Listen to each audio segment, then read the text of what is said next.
बजार मध्य पानीय जलर समस्या बजार मध्य पानीर बारंबार असुविधार सम्मुखीन होई अस्तव्यस्त हो पड़े तासह खरार तापमात्रा बढ़ी चली से पानी टिकक पर लोके अंशुघात पड़ मृत्युमुखे पड़ुंट खरा मास सारे बसिला किंतु प्रशासन बारंबार दृष्टि आकर्षण पर निद भांगुना ए विषय बीडीओ को 18/12/2023 बजार किपरि स्वच्छ और नियमित पानीय जल पर दरखास्त दि जाइतिला सेतेबेले से कहले जे यथाशीघ्र पदक्षेप ग्रहण करिबी किंतु 5 मास बीतीगले आज जाए कौन कार्यानुष्ठान नहीं नाहांती।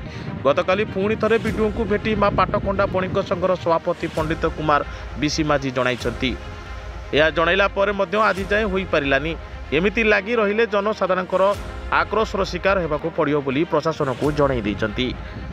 राजा पंडा, प्रफुल्ल पंडा, विजय कुमार साहू, सत्यनारायण पंडा और माँ पटाखंडा बणिक संघर कर्मकर्ता माने उपस्थित थिले। कंधमाल जिला कनुआगारू भागीरथी नाथक रिपोर्ट साई सत्य न्यूज।